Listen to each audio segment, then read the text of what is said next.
Hi guys, welcome back to another GGF video, and today I've finally had the chance to check out the Thermaltake Riing Plus RGB fans.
Now, as you can see, the fans look absolutely stunning. Before I go through the software, because it has slightly changed, improved, new features from the previous versions of fans, I just want to cover some of the main differences, the specs of these new ones. Now, first of all, the packaging. Really nice packaging. We have a nice door that showcases everything inside. All that kind of a bit redundant, because you pretty much know what the fans are going to do, what they're going to feature and things like that, because you're probably going to research them beforehand. It's just a shame you're not going to be able to check out these in the store with the really nice packaging, because they're probably going to be behind the counter anyway. One of the main differences is the little controller you get with it. Very similar size to the previous versions, but it now takes 5 fans instead of 3. Now personally, I would have liked 6. I think 5 in a system. I think smaller systems, that'll be fine, but in larger systems you're probably going to use more than 5 fans. Whether or not they're all going to be RGB, but I would have liked probably 6 on the controller. There is another spot there. You've got 3 on one side, 2 on one side, and there is a bit of a spot where they may have been able to squeeze another connector in. Now you do get 3 in a pack. Now bear in mind, if you are thinking of looking at putting 5 in your system, I would suggest don't go out and buy 2 packs just yet, because Thermaltake will be releasing single fan packs soon. So I can assume they'll be relatively cheaper, because a 3-pack and the controller is about $129 Australian. So I can only assume the fans are going to be much cheaper on their own. So definitely check out that if you do want to add more than 3 and up to 5. But I guess if you are going to add 6, you are going to need the 2 packs and the 2 controllers. Apart from that, the controller is pretty much exactly the same. USB, you can daisy chain, and it's got the dip switches on the back to change them from ID1 and so on if you have more than one controller. So I'm not going to go into connecting them all like that. Other features, they're a standard fan, 120mm by 25mm thick. They are 500 to 1500 RPM. Now I was actually quite impressed with the static pressure. We have 1.5mm of static pressure. That's roughly the same as an EK fan, and I was quite impressed with that. Pretty much the same for the CFMs, about the same as an EK fan, and the decibels were about just over 48 CFM and just under 25 decibels for the sound. So I really wasn't expecting them to be performing that good. Some of the other things to mention is another main feature I didn't mention at the start, which I probably should have, is these now have 12 independent RGB LEDs around the side of the fan. Now you're probably familiar with previous versions, they just have 1 LED in each corner.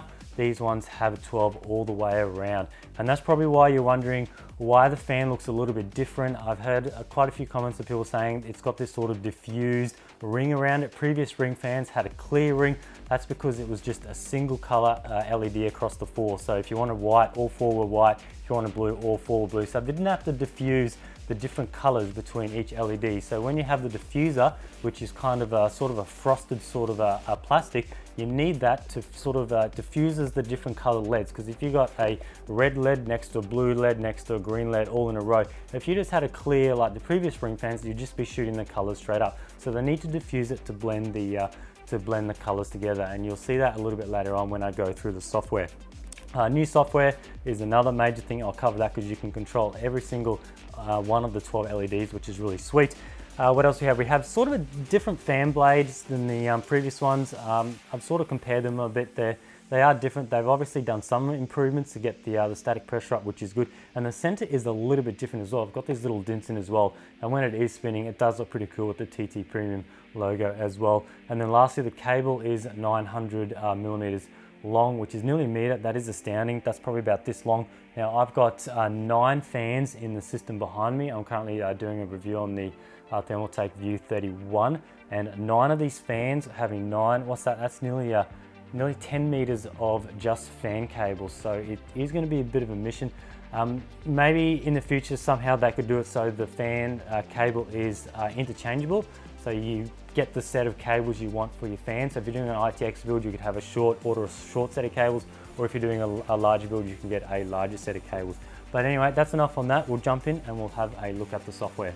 Alrighty guys, now we've got the software running here. You can just download it from the Thermaltake website under the Riing Plus product page, about 30 megabytes inside, very easy to install. I just want to cover the main differences with this new software.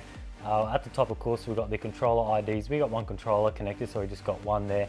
You've also got your standard profiles up the top if you want to create different themes and different profiles. Now, one of the main differences is your sort of your carousel here. So instead of the 3 from the previous controllers on the previous fan sets, we now have 5. So we've got this sort of controller where you just scroll through. Now this one here is not connected. I've only got 4 fans, so that'll alert if I enable that fan. So if we sort of go through to our other fans, I like to keep fan 1 as a primary, just so if you have copy color set on the others, it mimics what's on fan 1. Now bear in mind, copy color just doesn't copy the color of fan 1, which I thought it did at first.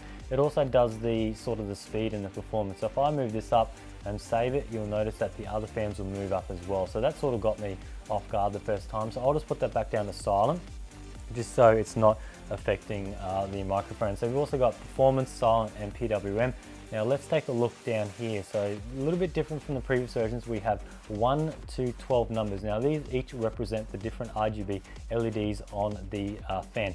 Now some modes you can't change the individual colors. They're just set like a ripple effect and Rgb Spectrum. You just can't change the individual ones, but I'm on wave now, which I can. So when it's sort of bigger like that, you've selected it, and when it's sort of small like that, it's been deselected. So I'm going to go and set them all and click them all, set them all white. Set them all white, there we go. Now when you have them white, it's a little bit hard because they've all stayed selected. So now I have to go and unselect them all. I think I hit that one twice. It's just a little bit confusing with white because you can't see that they've been selected. So I just hit red to see if I missed any. No, so I haven't missed any. They're all deselected.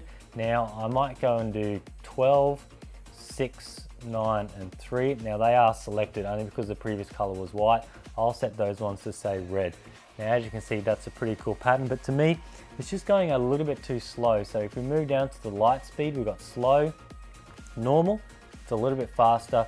We have fast, and now the next one I would call fastest, but they've called it so fast. So they could probably get that changed to fastest, and I think that looks pretty cool.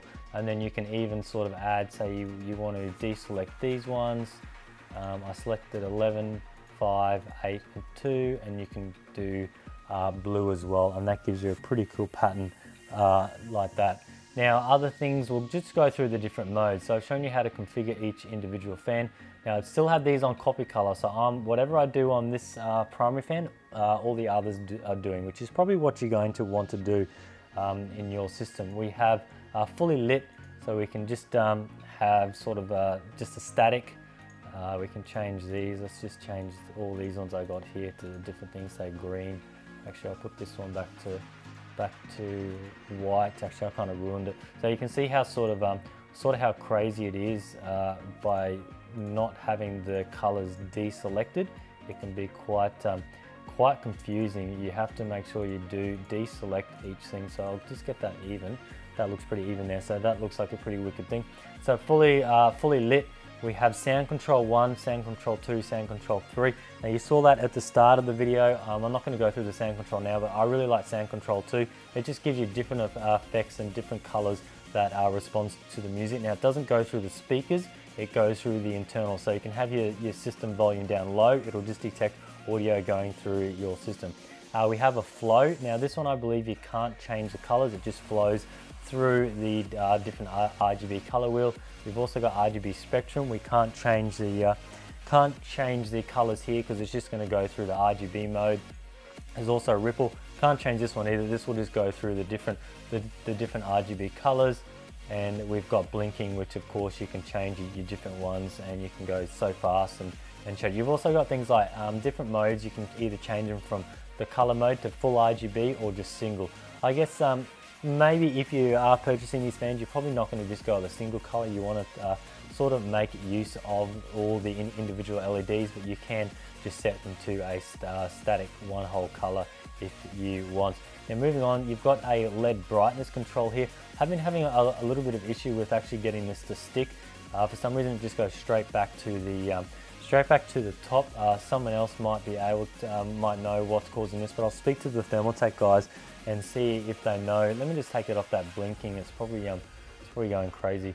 And then we just got the default, which sort of sets it back to the default color options. And we've also got a color option here. So if I have a specific RGB color, so you know you've got the R, the number, the green number, and the blue number. If you want to get it exactly right, you can type it in there, and that'll get you the right color. So that's pretty good.